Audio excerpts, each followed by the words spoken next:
Kalau kalau secara saya pribadi, Pak, saya sudah teken kontrak sama Ya. Polri ini kan sampai saya umur 58 tahun dan ini bukan pekerjaan. Oh, Ini ya, ya, ya, profesi. Artinya ya, di mana kalau di kami punya Undang-Undang Nomor 2 tahun 2002 itu ya, bagaimana tupoksi Polri saya harus bisa ya, membantu orang. Itu saya jalankan sebagai profesi. Kalau ya, secara pendidikan yang saya enyam bahwa pendidikan saya tidak pernah pamrih pendidikan ini akan mempengaruhi tingkat karir atau kepangkatan saya enggak, karena oh, goals goals belajar adalah dari yang tidak bisa menjadi bisa, yang bisa menjadi mahir dan sudah tahu saya bisa sharing knowledge ke orang lain. Jadi goalsnya ya, memang kalau saya punya ini Pak Bambang. Jadi saya pribadi ya, saya selalu membuat life goals sendiri, education goals sendiri, finance goals sendiri, kemudian karir goals sendiri. Jadi ya. dan itu sebenarnya berjalan di realnya masing-masing, tapi kadang ada yang tidak mempengaruhi dan ada yang mempengaruhi.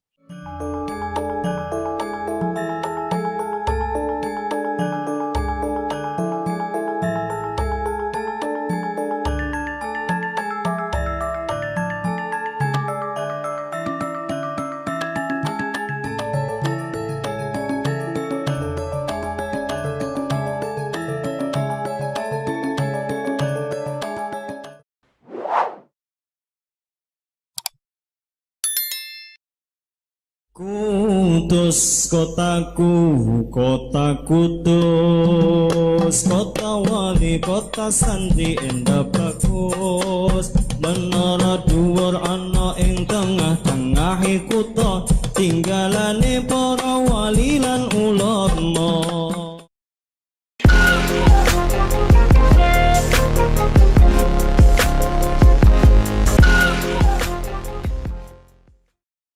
Assalamualaikum warahmatullahi wabarakatuh. Bersama saya Bambang Sadono di Kanal Inspirasi Jawa Tengah, bekerja sama dengan Kanal Inspirasi untuk Bangsa. Mudah-mudahan kanal ini selalu bisa memberi inspirasi, motivasi, dan edukasi. Kami sedang mempersiapkan beberapa video wawancara untuk ikut mengabadikan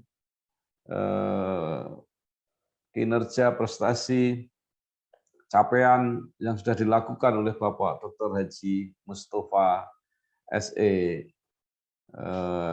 MSc,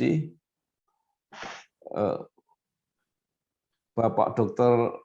Haji Mustafa SE MM, yang pernah menjadi Bupati Kudus 2 periode, kemudian saat ini menjadi anggota Komisi 11 DPR RI.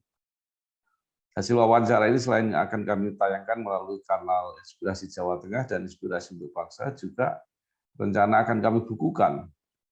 Saat ini saya sudah bersama dengan salah seorang narasumber yang sangat istimewa, namanya panjang, Ibtu Dimas Kari Suryo Nugroho, STK, SIK, MH. Gelarnya masih ada lagi, saya susah menghafalkannya. Biar diterangkan sendiri oleh Mas Dimas atau Pak Dimas ini. Beliau selain berkarir di kepolisian adalah putra tunggal dari Pak Haji Mustafa. Apa kabar Pak Dimas atau Mas Dimas? Barakallah Bapak, selamat siang. Sehat? Ya, baik, terima kasih. Ini luar biasa saya melihat gelar Mas Dimas yang panjang ini. Mungkin bisa diceritakan bagaimana pengalaman pendidikan sampai saat ini. Monggo silakan. Oke, matur nuwun Pak Bambang Sadono. Ini salah satu favorit saya. Dulu kalau Bapak ada di baliho-baliho itu saya selalu wise dan wisdom betul ini. Beliau salah satu idola saya. Terima kasih Pak kesempatannya. Ya bisa saya ceritakan bahwa saya sejak kecil memang di Semarang, Pak Bambang. Jadi dari TK, SD, SMP. TK SD saya di Nasima, kemudian SMP saya di SMP 3 Semarang. SMA saya di SMA 1 Semarang, lulus tahun 2009.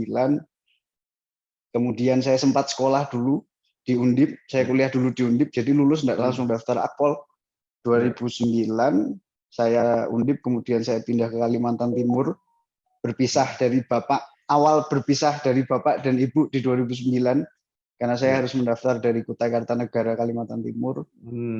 Kemudian 2010 saya mencoba untuk daftar Akpol tapi gagal.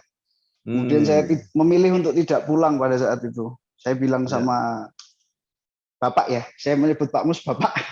Saya bilang sama bapak saya tidak akan pulang sebelum saya pakai seragam. Jadi setelah saya gagal dari Akpol Semarang, saya berangkat lagi ke Kaltim. Di sana saya cuma persiapan, kemudian 2011 alhamdulillah kami masuk. Kemudian lulus Akpol kami 2015. Kemudian di 2018 kebetulan kami mendapat kesempatan untuk PTIK pertama di PTIK Jakarta. Sembari PTIK, sembari saya menyelesaikan S2 saya di Untak 17 Agustus. Jadi kalau Jumat kami ada IBL di PTIK, sore saya kejar pesawat atau kereta untuk malamnya bisa ikut kelas di Untak, dan itu alhamdulillah selesai bersamaan. Kemudian 2019 kebetulan PTIK kami selesai, kemudian langsung kami start mengambil S2 yang kedua, sekarang sedang berjalan di Bina Nusantara, Bapak, untuk mengambil Computer Science dan S3 di Undip. Jadi ini sekarang ongoing, sedang berjalan 2 perkuliahan, S2 yang kedua dan S3. Kemudian untuk yang susah tadi yang Bapak bilang itu hanya certified. Jadi memang karena fokus saya finance, cyber, kemudian cyber security, jadi saya memang mengharuskan saya untuk mengambil sertifikasi keahlian ethical hacker. CEH itu ethical hacker, jadi hacker yang formal lah, hacker yang formal. Kemudian dari hacker itu kami ambil hacking forensik investigasi, jadi menginvestigasi kejahatan hacking. Kemudian computer user, security computer user. Kalau pendidikan informal yang di kepolisian, kebetulan kami memang fokusnya tetap sama cybercrime. Kami ada pernah Dikjur Reskrim, Dikjur Reserse terkait kejahatan keuangan. Kemudian alhamdulillah sudah 2 kali kami berangkat ke Thailand, ikut program dari pemerintah Amerika Serikat, IRS dan USS. Yang terakhir kemarin kami berangkat, baru saja pulang akhir bulan lalu kami pulang, tentang kejahatan cryptocurrency. Mungkin singkatnya begitu, Bapak. Luar biasa ini, polisi masa depan saya kira. Insya Allah, Bapak. Ya, Mas Dimas, dengan kegiatan yang seperti itu, kapan sempat pacarannya? Hampir, kalau sekarang saya ada dalam fase kehidupan di mana 24 jam itu tidak cukup, Bapak. Jadi kalau ada waktu weekend, kami lebih banyak untuk menghabiskan istirahat pikiran dan badan untuk prepare hari berikutnya. Jadi hampir sudah hilang keinginan untuk pacaran, jalan-jalan, happy, hobi itu bahkan sudah hilang. Saya Hadi Supono, ucapkan selamat dan sukses pada Bangsa TV yang bulan Mei ini kita berusia 2 tahun. Pak Bambang Sadono dan Pak Bambang Sadono Junior semoga terus sukses mengelola kanal YouTube Inspirasi Jawa Tengah, Inspirasi untuk Indonesia, dan terutama televisi bangsa. Mudah-mudahan Bangsa TV tetap mampu mengawal perjalanan bangsa Indonesia menjadi lebih baik. Sekarang pertanyaan, mengapa begitu mengidolakan untuk kuliah di Akpol sampai tidak diterima, dibela-belain sampai tidak pulang karena harus mengatur strategi mendaftar dari Kalimantan. Ini apakah ada kaitannya dengan dulu kegagalan Pak Mus ketika mau masuk Akabri?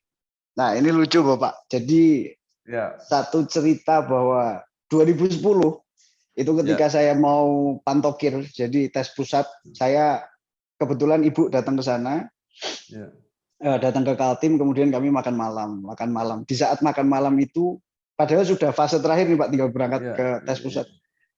Terus tiba-tiba beliau, ibunda saya bilang, opo ora ono sekolah liyane to Le. Tiba-tiba saya divide saya di fight begitu, terus besoknya kami pengumuman langsung gagal. Awalnya saya tidak pernah tahu dan Bapak tidak pernah cerita bahwa Bapak dulu daftar Akabri.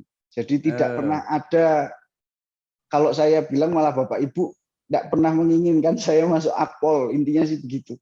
Karena saya dulu berpikirnya begini, ketika saya kuliah di Undip, saya tipikal orang yang bisa teratur dengan aturan yang dipaksa. Saya tipikal orang yang begitu, artinya harus banyak aturan yang memang dipaksakan di kehidupan saya yang sekiranya saya bisa strict. Nah, kemudian saya daftar Akpol dulu, berat saya 104 kilo Bapak awal itu.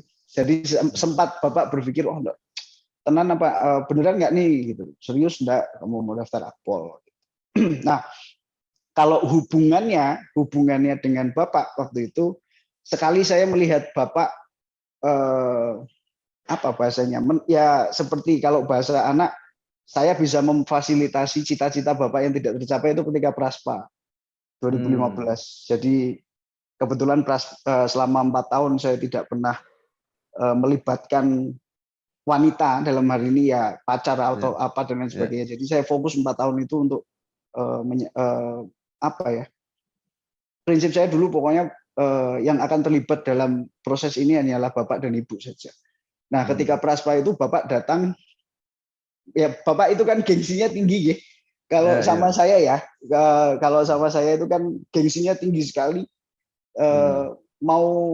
Tapi saya lihat apa ya, bahasa sorot mata beliau ke saya bahwa selamat dan terima kasih, sambil ya enggak menangis sih.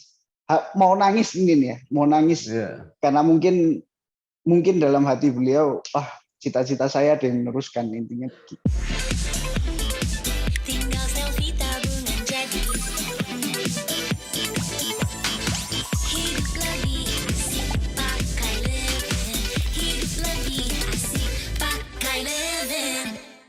Ya, ini luar biasa. Nanti kita bahas cita-cita selanjutnya.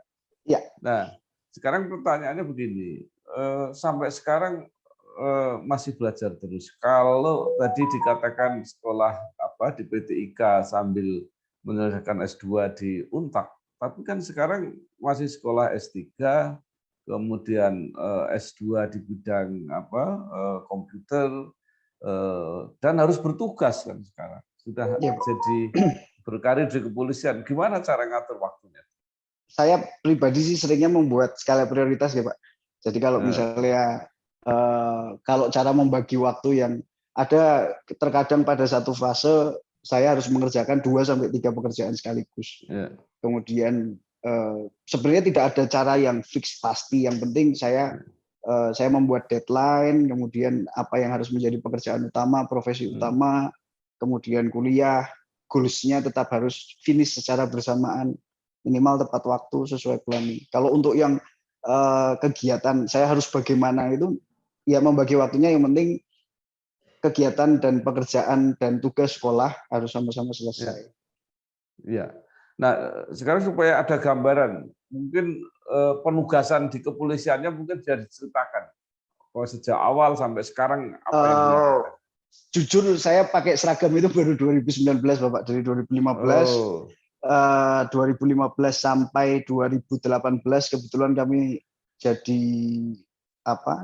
diamanahkan menjadi Panit Resmob Polrestabes Semarang sampai 2017, kemudian 17 sampai 18 sampai kami berangkat PTIK, kami diamanahkan menjadi Panit tindak pidana tertentu di Polrestabes Semarang.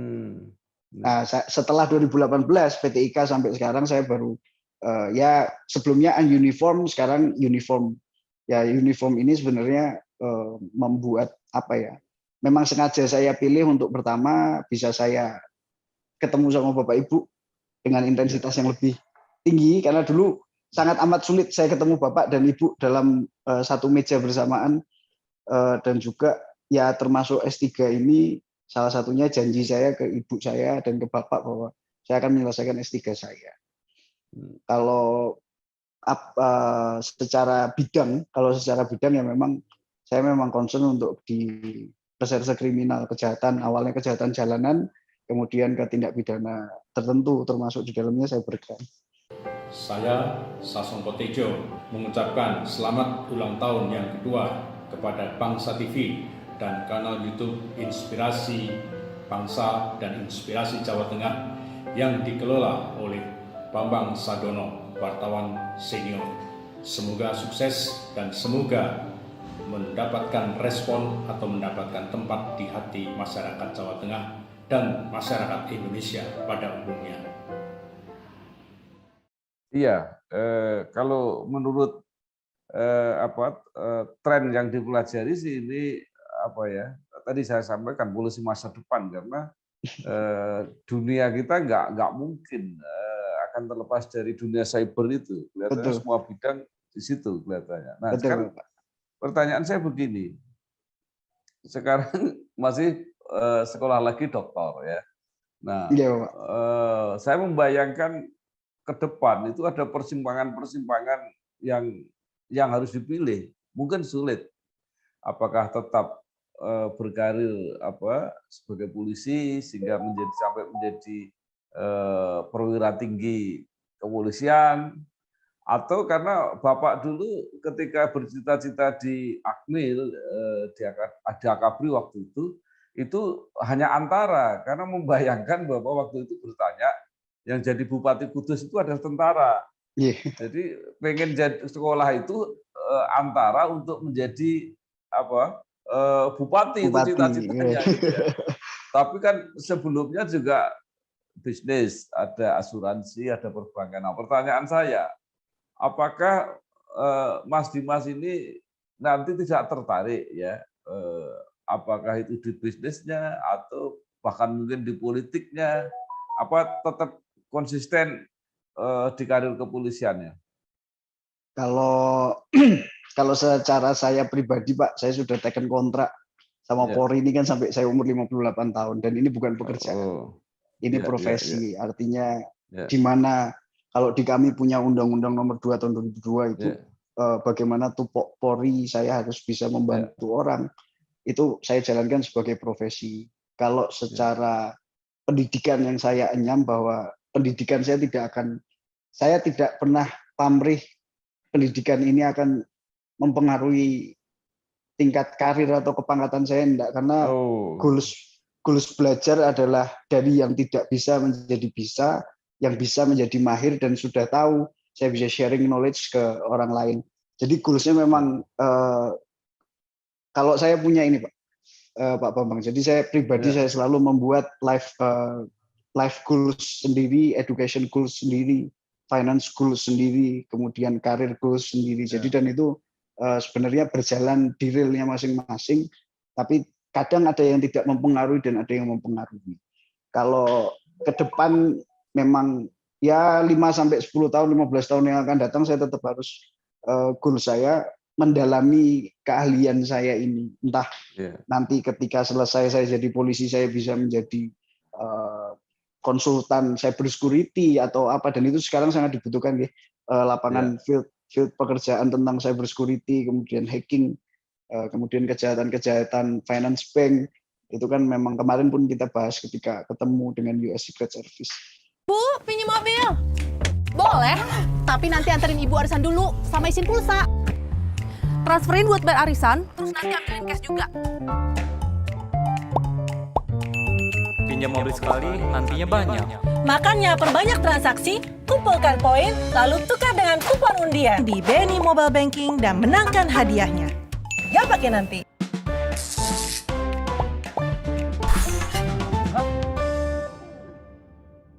Iya, luar biasa. Menarik sekali ya. Anak muda yang motivasi belajarnya sangat tidak pragmatis gitu ya, tidak mengejar tujuan-tujuan yang praktis. Nah, yang menarik ini kan begini, Pak Mustafa itu masa kecilnya kan susah gitu ya, kesimpulan saya gitu ya. Saya sudah wawancara dengan Bapak, masa kecilnya susah, cita-citanya tinggi, bekerja keras, itu wajar gitu. Tapi Mas Dimas ini kan masa kecilnya tidak bisa dibilang susah gitu ya. Bapak sudah bisnis sudah berhasil gitu ya. Jadi politisi juga prestasinya cukup bagus gitu ya. Nah, pertanyaannya gimana rasanya jadi anak tunggalnya Pak Mustofa? Ini selalu ditanyakan dan selalu ditebak jadi target 12 orang-orang bahwa jadi anaknya Pak Mus itu enak. Iya. Saya punya beberapa momen yang ini mematik saya dan dari kecil ya Pak. Iya. Sebetulnya secara waktu saya dan Bapak ketemu face to face dan berdiskusi itu bisa dihitung waktu karena di fase di event ini, di momen ini saya melihat Bapak menunjukkan bahwa laki-laki harus bekerja dan menjadi tulang punggung keluarga. Itu yang pertama. Jadi kehadiran Bapak saya lihat secara fisik itu memang Sabtu dan weekend sajalah saya bisa ketemu dan itu pun tinggal nerima capeknya Bapak aja. Jadi kalau Bapak hari Sabtu Minggu Bapak itu kan orang yang tidak punya hobi ya Pak. Saya sampai hari ini saya tidak pernah ketemu apa hobinya Bapak kecuali kerja. Nah, itu.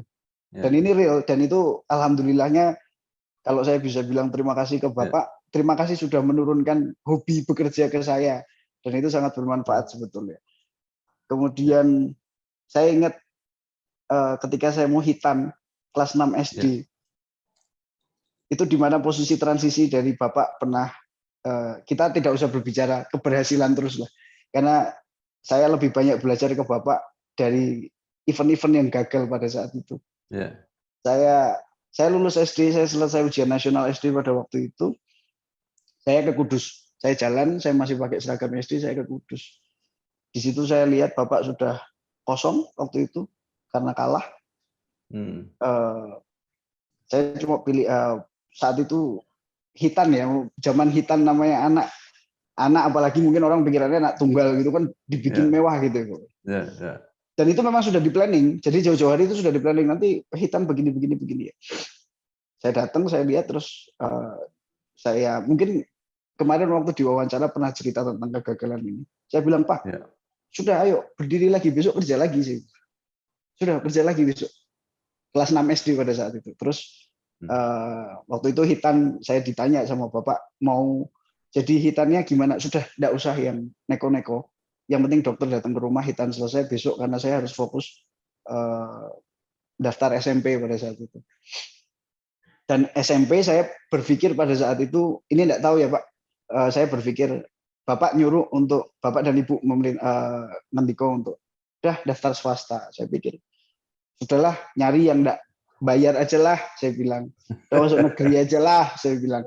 Waktu itu ya Pak ya, saya bilang karena tidak tahu saya berpikirnya suasana rumah sedang tidak baik-baik saja. Saya tidak ngerti, maksudnya pada saat itu saya nggak ngerti kenapa sih kok sampai sesunyi ini ya, gitu, sampai seburuk ini kenapa sih sebenarnya. Terus saya akhirnya memutuskan udahlah, saya tak daftar SMP negeri aja daripada biar tidak beban juga. Ya akhirnya saya masuk SMP negeri itu. Artinya tidak seenak itu Pak sebetulnya. Ya, saya bersyukur semua apa yang saya mau terfasilitasi. Tapi ada beberapa hal yang ketika Bapak bilang iya, itu kami harus beradu argumen dan memang saya harus punya. Nah ini yang menjadi kebiasaan saya sampai sekarang. Dan ini nyambung dengan apa yang saya pelajari tentang filsafat. Bahwa ketika saya melakukan sesuatu, saya harus punya alasan. Ketika saya meminta sesuatu, saya harus tahu kenapa saya meminta itu dan kebutuhan apa yang bisa saya kebutuhannya untuk saya apa ketika saya minta itu. Artinya ya tidak 100% semua, tapi setidaknya untuk kebutuhan-kebutuhan pokok pendidikan saya bersyukur terfasilitasi semua. Intinya begitu. Sampai sekarang pun ya kami selalu berkomunikasi tidak baik-baik saja. Apa ya adu argumen itu karena kan beda ya Pak.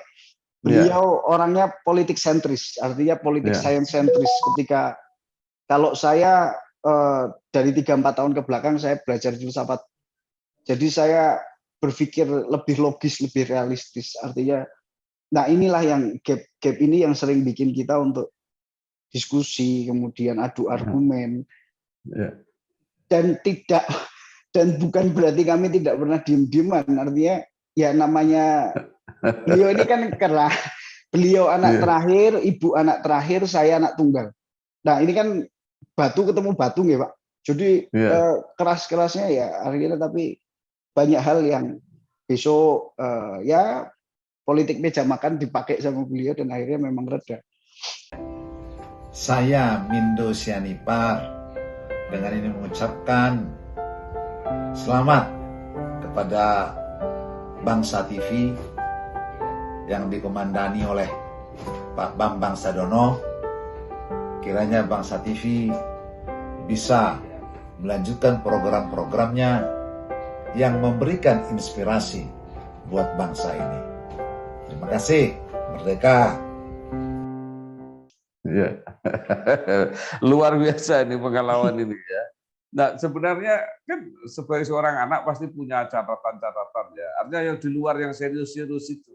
Apa momen-momen atau kepribadian Pak Mus yang menarik menurut Mas Dimas? Ya, salah satu yang menarik ya itu Pak. Saya bilang beliau agak unik. Sosok ayah yang begitu unik itu ketika orang, jadi beliau itu kalau tidak kerja sakit Pak. Oh. Nah, jadi kalau misalnya hari Minggu itu ada aja masuk angin lah apa. Tapi kalau sudah bekerja beliau sehat. Artinya ini kan unik ketika orang tidak bekerja. Ketika beliau tidak bekerja, kemudian beliau merasakan tidak enak badan, kemudian secara psikis juga tidak nyaman. Artinya bekerja sudah menjadi kebiasaan, dan saya tahu betul bahwa beliau kalau kita kalau sering ngobrol untuk masalah BPR, kalau mungkin dari OJK itu membuat target atau membuat standar 100, beliau menaikkan 180 atau 200. Jadi standar-standar itu yang selalu dinaikkan beliau untuk ya intinya membuat standar yang jauh lebih baik dari aturan yang ada, dan itu unik sekali Pak. Dan beliau memang pemikir, pekerja, dan itu aneh. Ya itu salah satunya, sampai sekarang saya tidak pernah ketemu hobinya Pak Mustafa itu apa. Ya, kalau main golf hobi apa enggak? Itu mengisi waktu kosong Pak, dan itu tidak rutin, dan itu tidak bisa menyelesaikan kalau hobi itu kan kita bicara hobi kan bagaimana kita melakukan itu, kita mendapat efek endorfinnya, kita jadi senang dan lain sebagainya. Itu tidak dilakukan secara rutin, artinya tidak malah terlalu banyak, sering kita menghabiskan waktu libur itu hanya untuk ngobrol pekerjaan, kemudian istirahat, dan itu paling sering. Dan ketika istirahat yang cukup, tidak tahu ini ya itu yang saya bilang bahwa uniknya adalah di situ. Ya, terus bagaimana kiat Mas Dimas untuk masuk di dalam situasi psikologis dan kesibukan semacam itu, misalnya ingin menyampaikan sesuatu gitu, momen atau jalan masuk pembicaraan tentang apa yang membuat Pak Mus terbuka? Kalau saya dengan beliau untuk setelah beliau selesai jadi bupati ya Pak, karena waktunya memang banyak. Kita selalu pagi diskusi, selesai pekerjaan malam kami diskusi. Kalau saya secara pribadi apapun lebih baik saya sampaikan. Saya sampaikan, saya tidak menunggu moodnya bagus, jelek dan lain sebagainya. Tipikal saya ketika ketemu dan itu urgensinya tinggi, saya akan sampaikan ke beliau. Saya langsung sampaikan ke beliau. Tapi beliau nanti akan merespon ya 2-3 hari atau besoknya, atau pas nanti ketika, ya pasti kalau dalam kondisi beliau saya terus lelah, itu biasanya saya menahan untuk ya beberapa saat sampai setidaknya secara psikis dan fisik siap untuk diajak diskusi. Nah, kalau secara umum pernah nggak Pak Mus itu menyampaikan keinginannya terhadap Mas Dimas? Kamu besok itu sebaiknya begini-begini. Kalau untuk hal ini, Bapak Ibu tipikalnya demokratis, Bapak. Ya. Artinya semua life goal saya yang mengeset life goal saya, education goal saya hanya saya pribadi. Artinya begini, kalau Ibu hanya pengen jadi dokter ya, maaf karena saya mengakui dan saya membanggakan ini, Bapak Ibu saya kan dari desa. Jadi kalau orang tua desa itu kan kalau punya anak dokter itu udah cukup lah gitu loh. Iya, betul. Udah cukup lah. Jadi bahasanya enggak S3 Bapak kalau ngomong ke saya. Yang penting dokternya di bar gesek. Kalau secara finish mau seperti apa, saya tidak pernah diatur, saya tidak pernah diarahkan. Hanya saya menyampaikan dan diskusi, tapi secara keseluruhan saya yang menentukan sendiri sebetulnya. Beliau berdua tidak pernah. Dan dari kecil tidak pernah dituntut untuk menjadi kamu harus ranking sekian ya. Kamu harus dapat nilai sekian ya. Tapi ketika SD dan SMP, ketika saya selesai pulang sekolah, saya akan ditanya, kamu hari ini dapat teman berapa?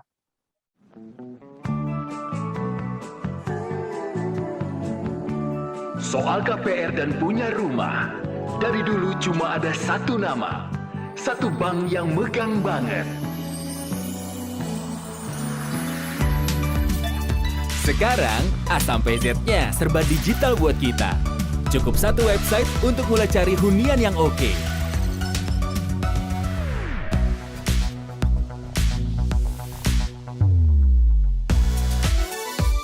Lagi sesibuk apapun, cukup satu fitur ngajuin KPR online.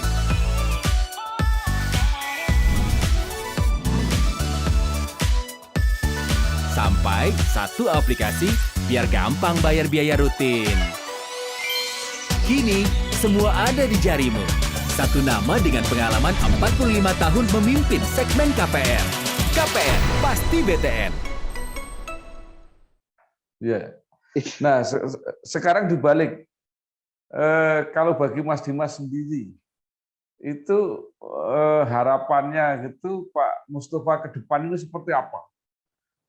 Tetap politik atau konsentrasi di bisnis atau apa? Saya pernah diskusi ini dan ini mungkin agak dalam. Saya menjelaskannya awalnya begini, bahwa politik dan bisnis adalah dua rel yang berbeda, dua way yang berbeda. Politik adalah media Bapak untuk mengabdi dan melakukan banyak hal tanpa pamrih. Karena kalau bisnis tidak bisa seperti itu. Saya bilang ke Bapak, apapun pilihan, saya selalu bilang ke Bapak, Papa kalau mau fight, Papa mau melakukan apapun, saya diajak ngobrol supaya saya bisa tahu memposisikan, karena saya harus nemenin Mama. Jadi saya mau gantian sama Bapak, artinya begini. Saya sejak PTIK 2018 harusnya saya sudah bisa jadi kasat. Saya bisa ke wilayah, saya bisa jadi kasat, tapi saya memilih ini untuk ya setidaknya saya menikmati rezeki saya yang paling besar saat ini, Bapak Ibu masih sehat. Nah, untuk harapan apa yang saya ke Bapak, saya tidak pernah. Karena saya juga tidak pernah dituntut apapun sama Bapak, jadi saya tidak pernah nuntut apa-apa sama Bapak sebetulnya. Selama kita selalu menjaga pemikiran tentang profesi dan pekerjaan ini. Artinya Bapak punya profesi utama, saya punya profesi utama, dan ini tidak bisa jalan bersamaan. Nah, sekarang bukan dalam arti tuntutan, tapi bagi Mas Dimas yang paling nyaman itu kalau Bapak seperti apa? Nah ini Pak, saya 10 tahun enggak bareng Bapak, ya pernah ditemenin Bapak terus ya pernah. Jadi yang paling nyaman, kalau saya prinsipnya karena saya anak, saya harus menjalankan dan harus mengamankan apa yang Bapak Ibu mau. Jadi kalau misalnya Bapak mau berkarir di politik, ya saya harus mengamankan itu, saya harus membantu itu setidaknya di dalam keluarga. Kalau Bapak mau bisnis, ya saya harus bantu itu. Tidak ada pilihan lain Pak. Kalau kecuali tidak ada teman lagi, karena tidak ada pilihan lagi. Oke, baik. Nah sekarang terakhir, ini kan perkara saran atau bahkan mungkin sudah dilakukan. Bagaimana menjaga Bapak ini supaya apapun tadilah, apa bisnis, apa politik itu bisa berjalan dengan baik gitu ya. Tetapi kan tetap harus, tadi syaratnya kan harus sehat tadi itu ya. Sehat dan bersemangat. Kalau sehat aja nggak bersemangat, itu juga motivasinya kurang. Nah, menurut Mas Dimas apa yang harus dilakukan? Kalau sehat secara, ya betul ya Pak. Mungkin menurut saya sehat, tapi sehatnya kita breakdown. Bapak harus sehat semuanya, sehat fisik, sehat emosional, sehat pemikiran, sehat ideologi bahkan. Kenapa saya bilang sehat ideologi, kita bicara pada 2018 lalu. Bagaimana Bapak memposisikan diri sebagai seorang betul-betul Bapak dan bijak ketika keinginannya tidak terfasilitasi, tapi beliau tetap melakukan menunjukkan bahwa etika politik seperti apa pada saat itu. Itu kan mahal ya Pak. Artinya makanya sehat ideologi yang Bapak punya saya harus jaga. Kalau jaga kesehatan, beliau itu setelah selesai jadi bupati udah sering Pak jalan pagi, renang, itu udah mau beliau. Jadi kalau Pak Bambang kemarin ketemu beliau itu sudah agak fresh karena udah doyan olahraga di pagi minum hangat. Dan kalau secara sehat pemikiran, ideologi itu memang sangat amat perlu dijaga. Bapak juga harus sering baca buku karena intensitas, tapi makin naik ya. Dulu untuk keseringan membaca buku itu beliau ya bisa dibilang mungkin dulu seminggu sekali, sekarang sudah 3 hari 2 hari sekali untuk karena saya harus bilang, saya sering bilang ke Bapak bahwa sehat pengetahuan ini, sehat pemikiran ini karena distraksi sekarang ini kan cepat, perubahan dunia ini cepat dan tidak ada border sama sekali, tidak ada batas, dan ini terus tiap tahun berubah terus Pak. Saya selalu bilang sama Bapak, Pak ini terus berubah terus, nggak bisa konvensional ini, saya bilang. Setidaknya tahu, nanti kita bisa eksekusi. Baik, luar biasa. Terima kasih. Ini saya kira bukan hanya Mas Dimas yang beruntung punya orang tua Bapak Pak Mustafa, tapi saya kira Pak Mustafa juga beruntung punya anak Mas Dimas gitu ya. Karena bukan saja bisa mendampingi, tapi juga bisa membantu, memberi saran dan sebagainya. Saya kira ini luar biasa, kombinasi bapak anak yang luar biasa saya kira. Sekali lagi terima kasih. Terima kasih banyak Bapak. Itu Dimas Karis Suryo Nugroho, STK SIK MH, yang sekarang sedang berkarir di Akademi Kepolisian di Semarang, putra tunggal dari Pak Haji Mustafa. Mudah-mudahan terus berhasil dalam karir, tercapai apa yang ditargetkan, dan luar biasa dengan disiplin yang tinggi untuk membina dan membekali di dalam karir. Sukses terus, Mas Dimas. Barakallah, sukses juga Pak Bambang Satono. Ya, wassalamualaikum warahmatullahi wabarakatuh. Waalaikumsalam warahmatullahi wabarakatuh.